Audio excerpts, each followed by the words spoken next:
네, 이 시간에는 221페이지입니다. 221페이지 수행 5번.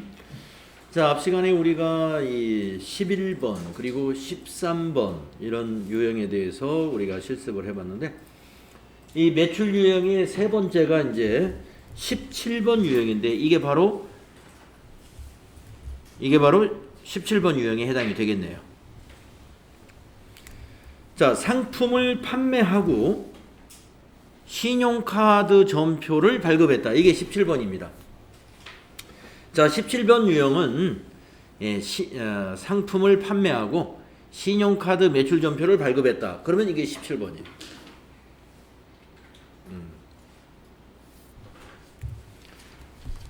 그러면 한번 볼까요?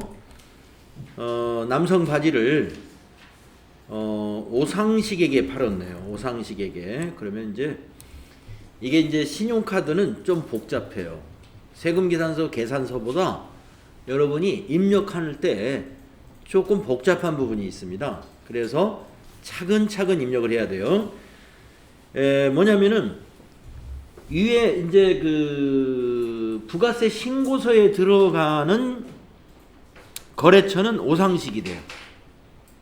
그런데 우리가 이제 신용카드 판매는 우리가 앞에 이론 때 배웠습니다만은 신용카드로 판매하면 외상매출금이란 말이에요.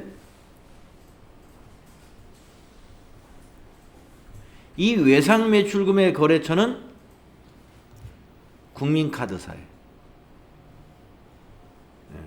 그러니까 밑에 회계 처리할 때 외상매출금이라는 그 계정 과목의 거래처는 국민카드고, 위에 부가세 신고서에 들어가는 거래처는 오상식이고, 뭐 이런 거부터가 틀리고요. 그 다음에 우리가 이제 공급가액에 입력할 때 이 물품가액을 지금까지 공급가액에 입력을 했었어요. 그러니까 공급가액에다가 공급가액을 입력했었단 말이죠. 지금까지 세금계산서, 계산서는. 그런데 신용카드하고 현금영수증은 우리가 이제 메인 매출 전표에서는 현금영수증은 안 나올 거예요. 신용카드만 나올 텐데, 신용카드는 합계금액을 공급가액에다 입력합니다. 합계금액을 공급가액에다 입력하는데, 그 이유는 우리가 그 첫날 이 프로그램의 환경 설정에서 우리가 이걸 잠깐 보고 한번 보여드리고 갈게요. 환경 설정의 회계 탭에서 우리가 몇 가지 설정하는 실습을 조금 해봤었는데, 그 중에 동그라미 2번 신용카드 부분에 카드 입력 방식이 1번이라고 되어 있어요. 요 1번이 뭐냐면 부가세 포함해서 입력하겠다. 그 부가세 포함한 것을 우리는 합계라고도 하지만 공급 대가라고도 합니다. 공급 대가. 공급 가액은 부가세가 없는 물품 가격이고, 공급 대가는 물품 가격에다가, 즉 공급 가액에다가 부가세를 포함한 거. 다시 말해서 합계. 그러니까 신용카드 계정을 우리가 입력할 때 카드 입력 방식 1번 한 거예요. 이걸 만약에 2번 이렇게 해놓으면 2번 이렇게 공급가액 하면 세금계산서도 똑같이 공급가액을 입력하면 돼요. 그런데 우리가 이거 1번으로 돼 있어요. 여기가 1번으로. 그러니까 시험장에도 이게 그 카드 입력 방식이 1번으로 세팅이 돼 있기 때문에 연습도 그렇게 하시는 게 좋아요. 그래서 그 이유도 있긴 있습니다.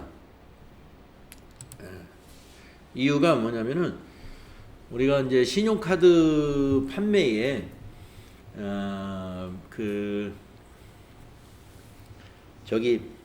간이과세자는 공급가액하고 부가세가 포함한 금액밖에 없어요. 그래서 그걸 나누려면은 공급 대가를 입력하면 그게 나누어지거든요, 자동으로. 그래서 그러한 편리함 때문에 그렇게 하기도 하고. 그래서 여러분 신용카드 전표 입력할 때는 환경 설정이 어떻게 되어 있다? 공급가액에다가 합계 금액을 입력하도록 되어 있다. 요걸 입력한다. 공급가액란에. 요걸 좀 기억을 하셔야 되겠다. 자, 그러면 입력해 보겠습니다. 또 이 거래 날짜도 여기 있는 날짜로 입력해야 돼요. 자, 8월 30일로 날짜 바꾸시고 유형이 17번이 된다고 그랬죠? 카드사를 먼저 물어봅니다. F2를 누르거나 물음표 단추를 눌러서 국민카드사 확인 단추 눌러주시고 품명에는 남성바지,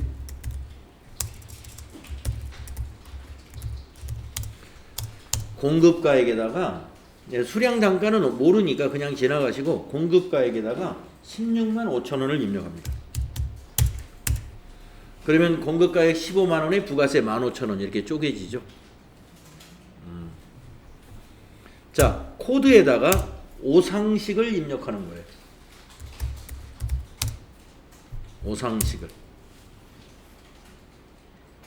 오상식에게 팔았다는 거죠. 그리고 전자세금란은 신용카드는 전자세금하고 전혀 관계가 없어요. 그러니까 방향키로 그냥 지나갑니다. 지나가시고 분계는 지금 이게 이제 카드 분계에 해당이 됩니다. 카드 거래는. 그래서 카드 분계는 여기 밑에 4번이다 하고 나와 있죠. 그래서 여기다 4 입력하시면 돼요. 자, 카드 분계 4. 자, 차변의 외상매출금으로 떨어졌나 보세요. 네, 외상매출금. 근데 외상매출금의 거래처는 오상식이 아니고 국민카드로 되어 있는가 확인하셔야 돼요. 네, 국민카드사. 그리고 대변에는 매출이니까 매출세액은 부가세, 예수금. 그리고 공급가액은 상품 매출. 네, 맞았죠?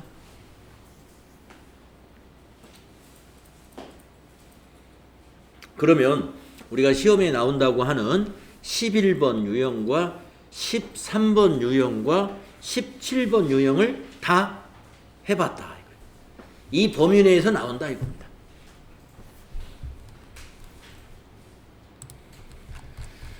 자, 수행 결과를 보시겠습니다. 네, 우리가 지금까지 했던 거 쭉쭉쭉 보시면 돼요. 이렇게 우리가 했었지.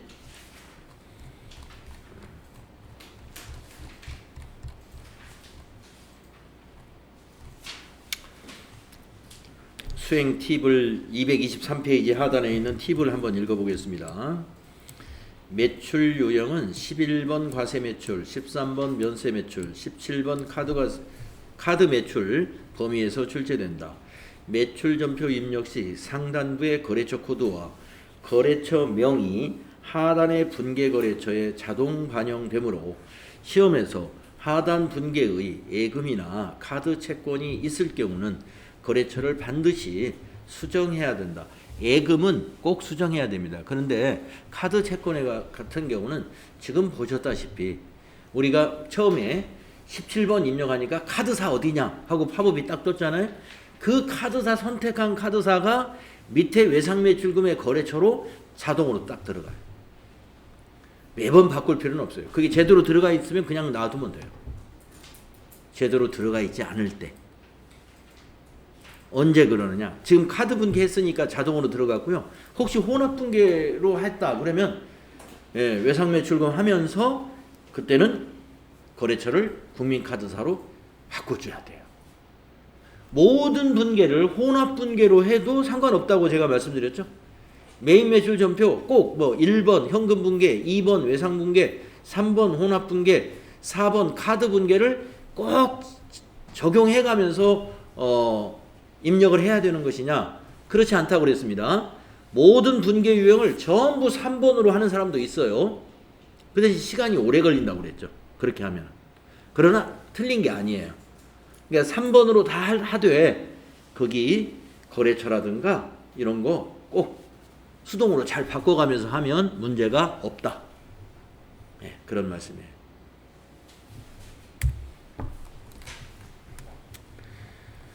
다음에 이제 224페이지는 이제 매입 관련 전표를 입력해 보도록 하겠습니다. 매입 관련해서는 이제 4가지가 연습이 되겠죠. 4가지 유형이 나온다고 그랬으니까 51번, 53번, 54번, 57번. 자, 어떤 것인지 연습해 보도록 하겠습니다. 다음 자료에 매입 매출 전표 입력을 수행하시오.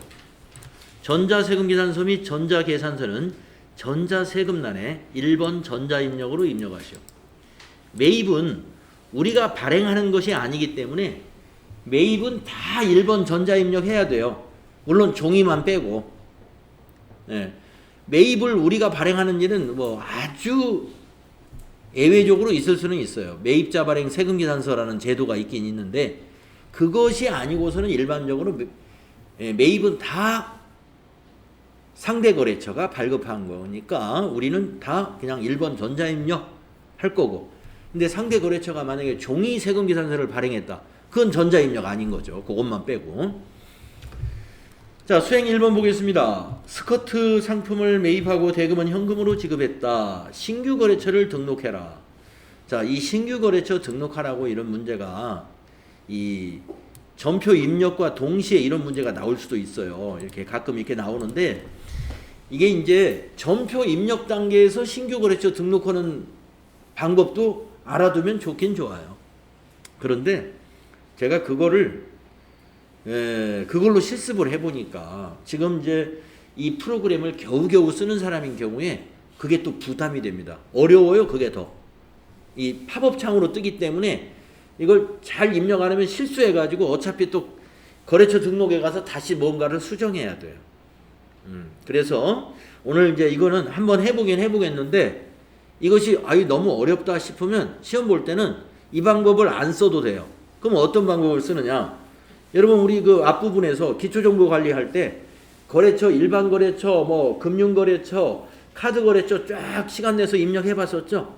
그 메뉴에서 그냥 차분하게, 그 메뉴는 팝업 창이 아니고 딱 고정된 창이기 때문에 편하게 입력할 수가 있어요. 마우스로 마음대로 찍어가면서 그 메뉴에서 거래처 등록을 하고 그리고 매입 매출 전표에 와서 전표 입력하고 하면 아무 탈 없습니다.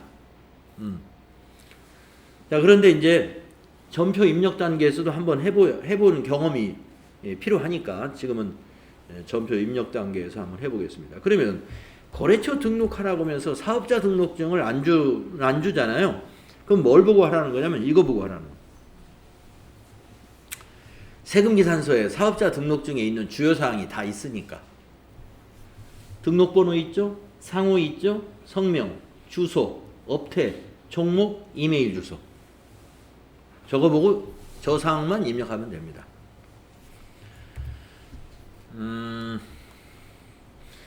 자, 그러면 정리를 해보면 세금계산서 매입입니다. 파란색 세금계산서가 매입이에요. 빨강색 세금계산서는 매출. 파란색 세금계산서는 매입. 자, 세금계산서의 요 세액이 공제 가능하냐? 공제 불가능한가? 요걸 판단해야 됩니다. 자, 매입 세금계산서 자료를 딱 만나면 매입 매출 전표에 입력할 때 유형부터 이제 시작을 해야 되지 않습니까? 유형이 매우 중요한데 이 세액을 매입세액 공제 받을 수 있는 사항이냐 아니냐 이걸 판단해야 돼요. 그러려면 뭘 매입했는지를 봐야 되겠죠. 승용차를 매입했거나 아니면 뭐 토지 관련된 뭐 정비 공사를 했다든가 뭐 이런 건지 보셔라 이거예요. 또 접대비 선물을 매입을 했는지 그것은 공제를 못 받으니까요. 근데 이거는 상품을 매입했죠. 그러면 공제 가능. 공제 가능은 51번. 공제 불가능은 54번으로 앞으로 해 나갈 겁니다. 그래서 여러분 매입 세금 계산서를 딱 보면요. 둘 중에 하나예요. 51이거나 54. 다른 번호는 절대 없습니다. 매입 세금 계산서는 둘 중에 하나다. 51 아니면 54. 51은 공제 가능한 매입세액 건. 54는 공제 불가능한 매입세액 건. 공제 불가능한 거 몇 개 있는 거 여러분 아시죠? 지금 얘기한 거, 승용차 관련된 거, 토지와 관련된 거, 접대비 관련된 거, 사업과 관계없는 거. 사업과 관계없는 것 중에 대표적인 게 기부도 사업과 관계없어요. 기부. 예를 들어서 전기 난로를 구입했네요. 전기 난로를 구입했다고 봐요. 그런데 마을에 있는 양로원에 기부하기 위해서 전기 난로를 구입했다. 그거 전기 난로는 과세 제외이죠? 그러면 전기 난로가 만약에 50만 원짜리다. 그럼 부가세 5만 원 있지 않겠어요? 그 5만 원 매입세 공제 못 받습니다. 예. 기부했으니까 좋은 일은 하는 거지만 우리가 세금이라는 게 좋은 일 했다고 해서 세금을 뭐 이게 면제해주고 그런 건 꼭 있는 거 아니죠. 그래서 회사의 기부 행위는 사업과 무관한 거예요. 그렇기 때문에 그것도 매입세 공제 못 받아요. 예. 가끔 그걸 깜빡 속는 분이 있습니다. 기부했다고 그러면 좋은 일 했으니까 이건 매입세 공제 받겠지. 예. 좋은 일 하는 거하고 세금하고는 관계가 없겠습니다. 자, 앞으로 이제 불공도 많이 나올 테니까요. 네, 그때 하시려 하고 이거는 일단은 51번이 된다. 자, 날짜 9월 5일입니다. 입력할까요? 매입 매출 전표 9월 5일로 바꿔주시고 유형은 51번. 네, 손명 그대로 쓰시면 되겠습니다. 스커트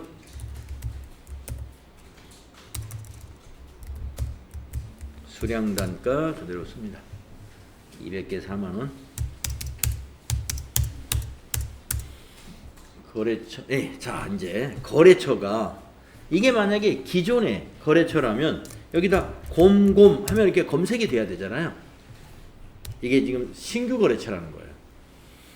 그래서 여러분이 여기서 그냥 어렵게 하지 않으려면 이게 신규 거래처지 하고 등록하라고 이렇게 전체 메뉴 가가지고 거래처 등록에 가서 여기 코드 넣고 쭉 하시고 오셔라 이거예요. 그런데 오늘은 한번 여기다 직접 해보겠어요. 자, 전표를 입력 단계에서 신규 거래처를 등록할 때는 이 거래처 코드란에서 여러분 숫자 키패드에 있는 플러스 키, 이 플러스 키를 눌러주는 겁니다. 그러면 00000 이렇게 임시 코드가 하나 만들어지고 거래처 명에다가 상호를 입력합니다. 가로 열고 주 가로 닫고 곰곰이. 그리고 나서요 엔터를 치면 팝업 창이 탁 떠요. 팝업 창이 처음에 조그마하게 하나 뜨죠. 여기다 코드를 이제 넣습니다. 문제에서 코드를 알려줄 거예요 항상. 4001번.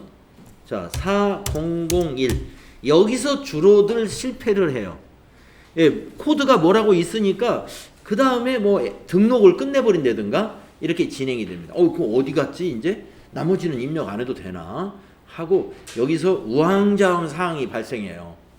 예, 여기가 그렇게 좋지 않아요. 이 인터페이스가. 그래서 실수들 많이 하니까 자, 처음에 한번 해보시고 자, 4001번 넣으시고 엔터 치면은 거래처 명만 보이잖아요. 여기서 추가 사항을 우리가 넣으려면 수정으로 가야 돼요. 이 수정. 가운데 있는 수정. 그래야 이제 조금 더 커진 팝업창으로 바뀝니다. 되게 여기서 이걸 잘 못하거든요. 한번 해봐서도 까먹어가지고 버벅대게 돼 있어요. 그래서 아까 그 메뉴를 쓰라고 말씀드렸던 거예요. 자, 이제 추가사항 입력해 보세요. 4번에 사업자 등록번호 입력하면 되겠네요. 12081 35097 엔터로 지나가시고 대표자 성명은 이아람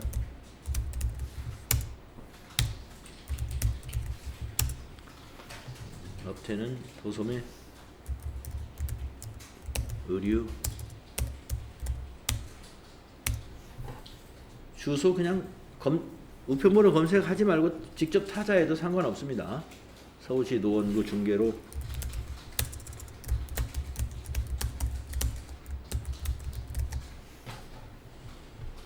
중개로 8길 10일 중개동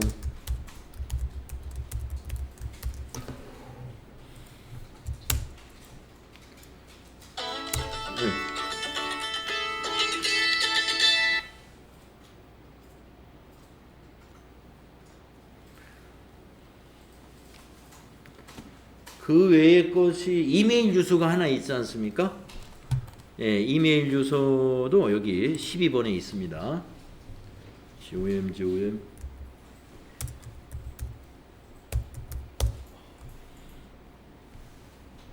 13654 네, 이렇게 이메일 주소까지 넣으시고 확인한 다음에 다시 작은 창으로 바뀌면 그때 등록을 누르는 거예요.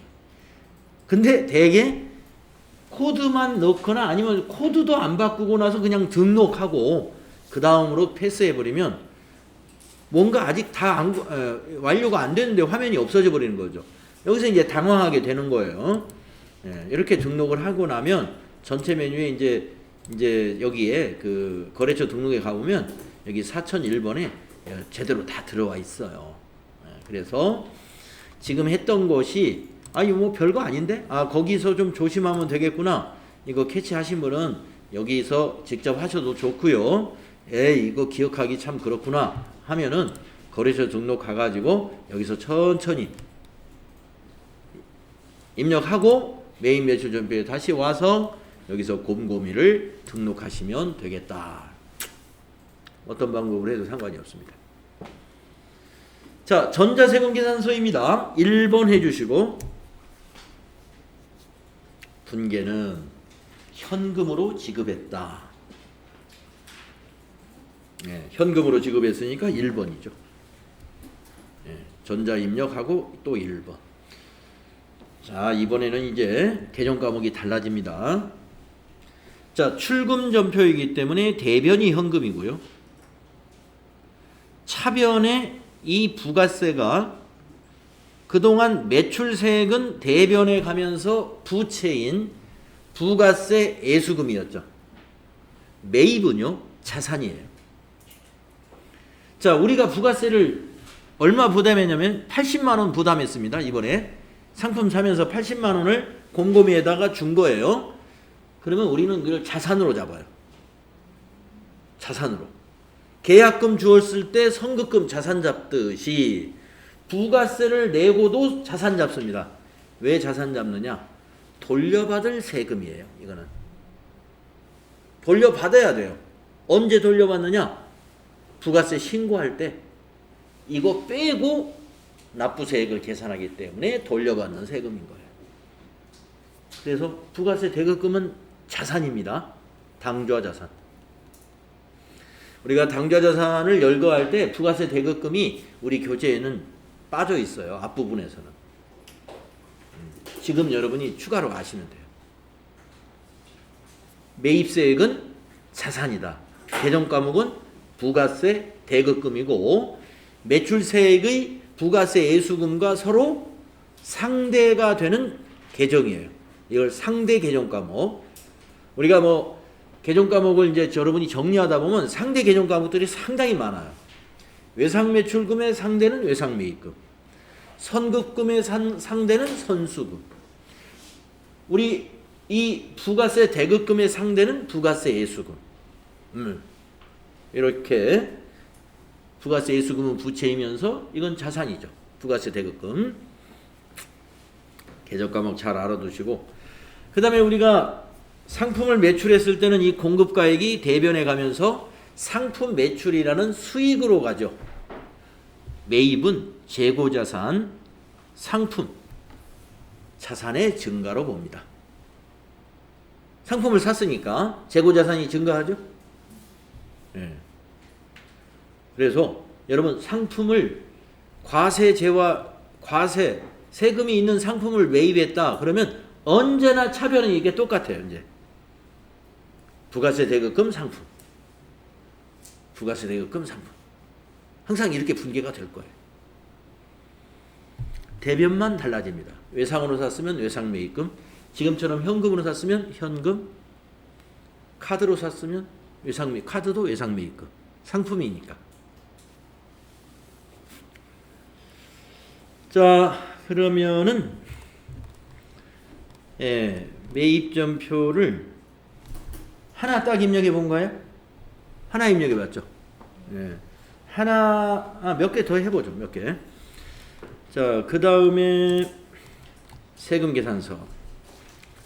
두 번째 세금계산서가 있는데요. 원피스를 외상으로 매입했습니다. 그런데 3월 20일 날 계약금을 지급했다고 했는데 얼마를 지급했다고 안 알려줍니다. 시험에서도 알려줄 때도 있고 이렇게 안 알려줄 때도 있어요.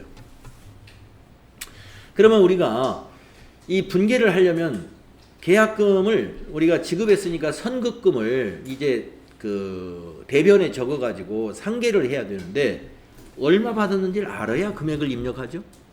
그러면 3월 20일 날에 일반전표를 조회하면 되겠죠. 왜냐하면 대개 계약금 받고서 세금계산서 하면서 매입매출전표에 바로 입력은 안 해요. 계약금 받으면 우리가 곧 이제 상품을 거래를 일으키고 나서 그때 이제 매입매출전표에 입력을 하는 것이 일반적입니다. 그러니까 이건 일반전표에 가시면 돼요. 자, 3월 20일 날 일반전표를 한번 조회해 보죠. 일반전표 입력에 가서 3월 20일 걸 보니까 데일리룩에다가 선급금 450만 원 자산 잡아놨죠. 오늘 이제 상품을 받았으니까 이 자산은 없어져야죠. 그래서 대변에 선급금이 가야 됩니다. 금액이 450이라는 거 이거 확인하러 들어온 거예요. 금액이 450이구나. 자, 그러면 매입매출전표 다시 가셔가지고 이 날짜가 며칠입니까? 9월 10일. 9월 10일로 날짜 바꿔주시고 유형은 이거 역시 매입세 공제 받을 수 있는 세금계산서는 51번이다. 51번. 품명은 원피스. 수량은 500개. 단가 9만원. 거래처는 대일. 전자세금계산서니까 1번. 자, 계약금도 정리하고 할 때는요 혼합으로 해야 되겠죠. 3번 혼합. 자, 조금 전에 우리 현금으로 매입한 거하고 차별은 똑같아요. 매입세액은 부가세 대급금, 그리고 공급가액은 상품. 지난번에 이 앞에 거하고 똑같죠. 차별은. 이제 대변만 넣어두면 됩니다. 자, 밑으로 내려와서 세 번째 줄에 4번이 대변이죠. 4번이 대변이죠. 대변에다가 그거 입력하죠. 그거. 선급금. 조금 전에 선급금 그거.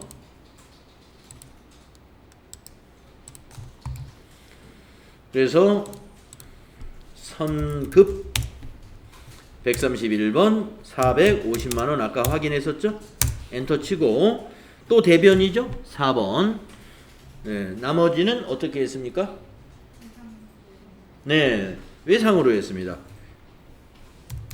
검색을 해보면 외상 매입금이죠. 이거는 여기를 엉뚱하게 외상 매출금 해버리면 안 돼요. 우리 지금 매입 자료예요. 매입. 저 위에 매입이라고 이렇게 파란 딱지 보이죠? 매입. 매입이라고 하면서 밑에는 외상 매출금. 이상하죠? 말이 안 됩니다. 예. 우리가 지금 매입 관련 자료를 입력하는데 여기 밑에 외상 매출금 나온 사람은 이거 말이 안 되는 작업을 하고 있는 거예요. 매입에서 외상은 외상 매입금이죠. 그래서 251번 외상 매입금 얼마로 해야 되느냐? 밑에 빨간 글씨로 보입니다. 4,500이다. 차액이 45 플러스 마지막에 탭키. 마지막에 탭키는 왜 누르냐면 한번 이런 것들 혹시 고쳐야 될 걸 내가 없는지를 이렇게 보는 거예요.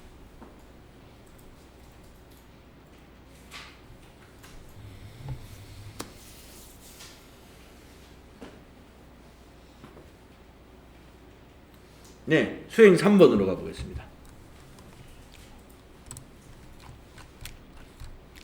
자, 이번에는 세금 계산서인데요. 앞에 전자자가 없어요. 세금 계산서인데 전자자가 없다. 그러면은 전자 입력란을 그냥 비워둬야 되겠죠. 전자세금 계산서가 아니니까. 자, 그리고 또 다른 점이 있습니다. 지금까지는 원피스니 이런 그 상품을 매입했는데 이제 비품을 매입했군요. 업무용 컴퓨터를 구입했습니다. 예, 다른 점이 많아요. 이렇게 이런 부분이 주의할 사항이 많습니다. 상품 매입은 대체로 탁탁 거의 자동화로 끝나요. 자동 분계로 끝나고 대부분 깔끔한데 이와 같이 상품이 아니라든가 또는 전자가 아니고 이 일반 세금계산 종이 세금계산서라든가 이럴 때 그 특정한 부분을 잘 챙겨야 됩니다. 자, 그러면 우선 이 세액에 대해서 생각을 해봐야죠. 세금계산서니까 공제가 가능하냐 가능하지 않느냐. 자, 관리부에서 사용할 업무용 컴퓨터 승용차 아니죠? 매입세 공제됩니다. 그래서 이것도 51번이다. 자, 이제 입력을 시작하겠습니다. 9월 15일이에요. 작성일자가. 자, 매입 매출점표 날짜를 9월 15일로 고쳐보시고 유형은 이것도 51번이다. 품명은 컴퓨터이고요.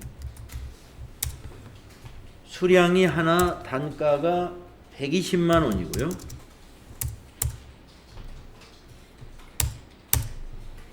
거래처가 현흥컴나라고요. 전자세금계산서가 아니기 때문에 그냥 방향키로 가거나 0번 누르고 비워두고 가는 거예요. 그리고 이제 그 문제에서 뭐 외상으로 구입했다라고 했는데 여기서 이제 외상 해가지고 맞아, 외상은 2번이지 이렇게 한번 눌러볼까요? 외상하면은 외상 매입금이 돼요. 그 외상 매입금을 이거 외상 매입금 아니니까 바꿔야 되는데 코드란에 입력이 안 돼. 외상 분계는 밑에 외상 매입금을 못 고쳐요. 여러분 컴퓨터는 우리 지금 3일 패션의 입장에서 이게 상품이 아니잖아요. 비품이란 말이에요. 비품을 매입하고 외상한 것을 외상 매입금으로 하면 안 되는 이유가 뭐죠? 외상 매입금은 매입 채무예요. 매입 채무라는 말은 재고 자산을 매입한 채무만 외상 매입금으로 한다 이 뜻이에요. 반드시 재고 자산을 매입하고 외상한 거. 그러면 이런 비품 같은 거 사고 외상한 거는 뭘로 해야 되죠? 일반 채무 개정 과목이 있죠? 네, 미수급. 그래서 이거는 외상 분계를 해서는 안 됩니다. 그럼 무슨 분계 해야 될까요? 네, 혼합. 그래서 3번 혼합으로 하시고, 자, 이 매입점표는 언제나 혼합이든 무슨 분계든 간에 매입했다 그러면 상품 매입한 줄 알아요, 이게. 프로그램이 그렇게 무조건 상품으로 일단 차변이 항상 상품으로 돼 있어요.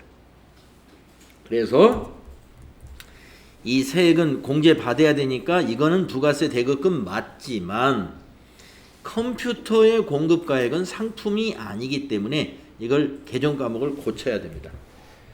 무엇으로 바꿔야 되죠? 예, 비품으로 고치신다. 212번으로 고치는 비품.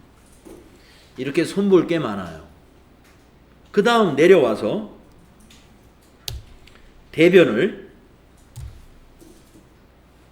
미지급금으로 고치는 거예요. 아니, 추가하는 거예요. 미지급금 253번이죠. 금액은 132만 원. 그리고 탭키. 탭키 눌러서 이제 미지급금의 거래처가 현흥컴나라 맞는가도 한번 생각해 보시고 밑에 차대별의 합계가 딱 맞게 떨어졌는가 이런 것들을 쭉 체크해 보시고 넘어가야 된다.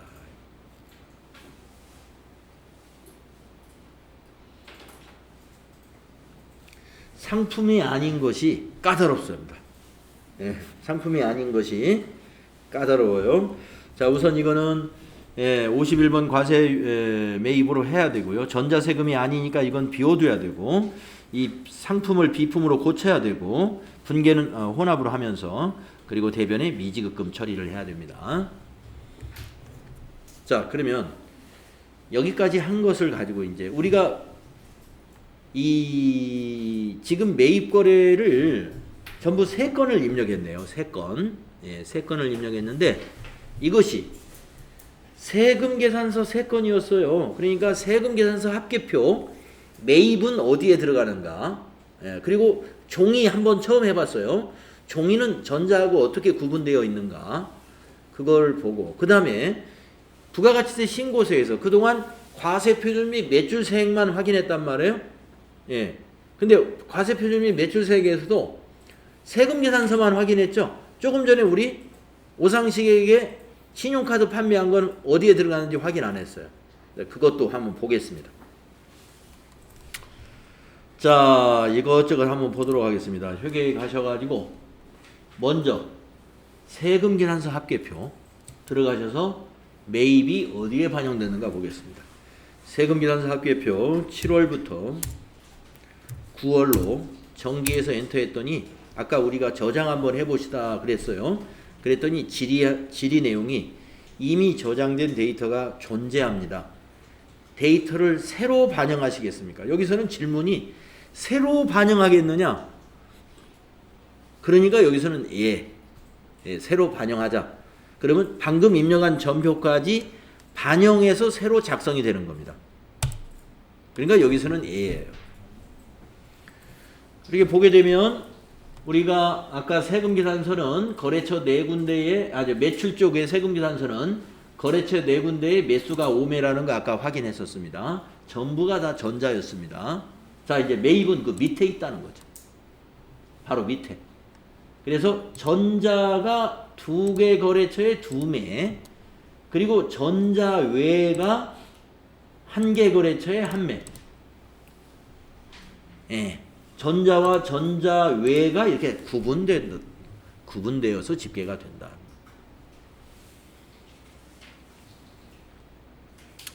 자, 그러면 세금계산서 합계표, 매입 세금계산서 합계표는 똑같은 세금계산서 합계표에 오셔가지고 밑에 거를 보면 돼요. 밑에 걸. 예, 닫아주시고요. 자, 이번에는 아까 계산서 합계표도 봤죠. 매출에서. 이번에는요. 신용카드 발행한 거 우리 확인 안 했어요. 자, 신용카드 매출전표 발행집계표. 조금 전에 오상식에게 남성바지 판매한 거. 네, 클릭을 해볼까요?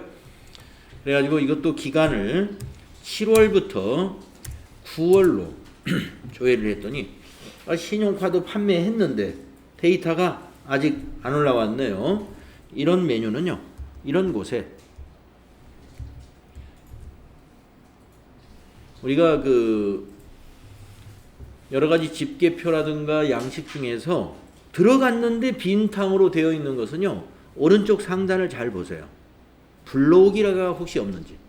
예, 이걸 이용하면 전표에서 불러와집니다. 자, 불러오기 해주시고요. 읽으시겠습니까? 예. 하면은 16만 5천원. 신용카드, 직불카드, 선불카드 사용란에 16만 5천원 부가세 포함해서 반영된 것을 볼 수가 있습니다. 신용카드 판매 거래, 이와 같이 신용카드 매출전표 발행집계표를 부가세 신고 때 같이 제출합니다. 같이 제출해요.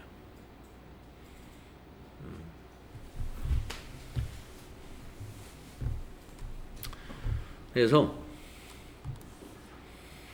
신용카드 매출전표 발행집계표를 제출한 거하고 여러분 신용카드는 발급하면 국세청으로 바로 카드사에서 보내줘요. 우리가 이제 여기 카드를 이렇게 긁잖아요. 이제 우리 학원이다 보면 카드를 긁어요. 그러면 우리가 국세청에 보고는 우리가 하는 건 없거든요. 카드사가 국민카드, 삼성카드, 현대카드 이런 BC카드 카드사가 그 가맹점별로 국세청에 자료를 보냅니다. 그러면 이 사업자들은 어떻게 해야 돼요? 신용카드 판매도 또 이게 부가세 신고 때 신고해야죠. 예, 국세청에 있는 컴퓨터가 체크를 합니다. 카드사에서 판매로 들어온 판매 자료하고 사업자가 신고한 신용카드 판매 자료하고 이게 딱 맞아야죠. 예, 안 맞으면 컴퓨터가 딱 골라가지고 요거가 왜 안 맞는다 하고 데이터를 제시합니다. 그러면 이제 그것이 나중에 신고 기간 끝나고 한참 있다가 연락이 와요. 그래서 우리가 누락시켰으면 이거 빨리 더 신고해라. 아니면 막 이중으로 했다든가 이런 차이 난 점에 대해서 고쳐라고 경정 연락이 옵니다. 그러면 연락이 오면 가산세 내야 돼요. 매입은 가산세를 내면서라도 매입세 공제를 받는 거니까 좀 서운할 게 없습니다. 매입을 우리가 빠뜨린 거에 대해서는. 가산세 내고 그만큼 거기에 10% 매입세 공제되니까 손해 볼 것이 없어요. 근데 매출은 빠뜨리면 안 좋아요. 세금 더 내야 되면서 제대로 신고했으면 그 세금만 내면 되는데 지난 일수만큼 이자 따져가지고 가산세, 가산세도 2중, 3중으로 낼 수가 있어요. 그래서 정확하게 해야 됩니다. 자, 지금 우리가 제가 좀 닫아버렸는데 신용카드 매출전표 발행집계표를 국세청에다가 우리가 신고를 이렇게 한다는 거예요. 신고를 하기 때문에 이 자료하고 카드사의 가맹점별 자료하고를 컴퓨터가 크로스 체크를 하고 있다는 거. 빠뜨리면 안 됩니다. 그러니까 이걸 닫으면서 자동 저장되네요. 이거는 이 메뉴는. 자, 그다음에 이제 부가가치세 신고서를 들어가 보겠습니다. 자, 부가가치세 신고서 7월부터 9월로 조회를 해보시면은요.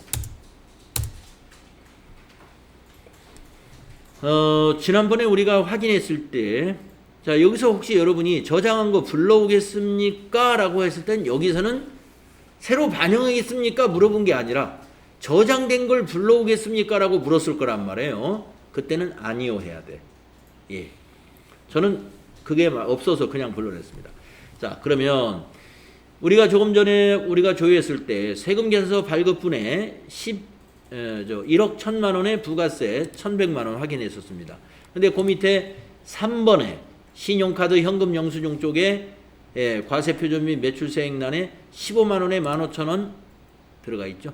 그 오상식에게 남성 바지 파는 거 여기에 3번에 들어갑니다. 신용카드 판매는 3번에 들어가더라. 현금 영수증 판매도 3번에 들어가야 돼요. 다음에 매입을 우리가 3건 입력했잖아요. 3개가 다 뭐였어요? 세금계산서 판매였죠. 그래서 세금계산서 판매가 아니고 죄송합니다. 세금계산서 수취분 매입이었죠. 매입. 그래서 세금계산서 수취한 일반 매입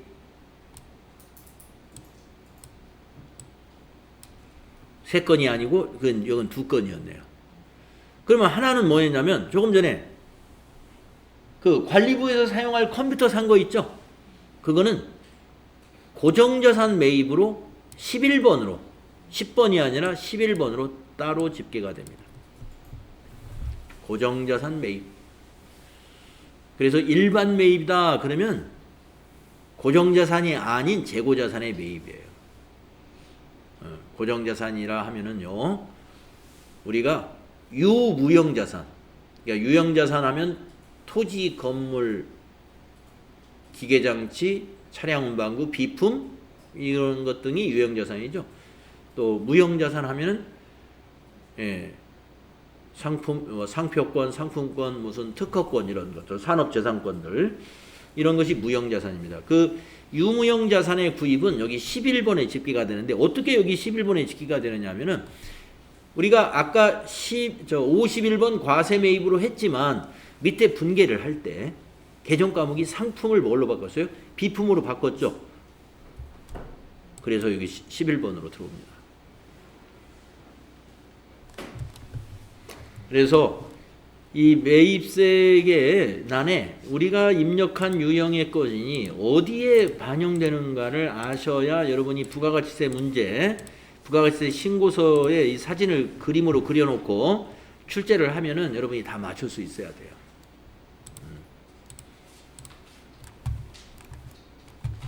그리고 실제 실무하면서도 이걸 알긴 알아야 됩니다. 이거 모르면 여러분 답답해요. 여러분이 전표를 입력하긴 했는데 뭐 지가 알아서 작성됐겠지. 근데 전표가 내가 입력하면서 여러분이 실수할 수도 있잖아요. 근데 저 부가가치세 신고서를 볼 줄 아는 사람은 이걸 보고 내가 실수한 걸 역으로 찾아낼 수가 있어요. 우리 회사에 이 건은 없는데 왜 일로 들어가 있지? 이렇게 찾아낸다는 거죠. 이번 과세 기간에 우리가 예를 들어서 고정자산 매입이 뭐가 있었지? 이거 없었는데? 그래가지고 그 전표를 찾아가지고 다시 한번 확인 한번 해볼 수 있다는 거죠. 근데 이제 뭐가 뭔지 모르게 되면은 여러분이 결과물을 가지고 입력의 오류를 추적해서 찾아낼 수가 없겠다. 네, 자 그러면은 여기까지 하고요. 또 쉬었다가 수행 4번부터 다음 시간에 하도록 하겠습니다.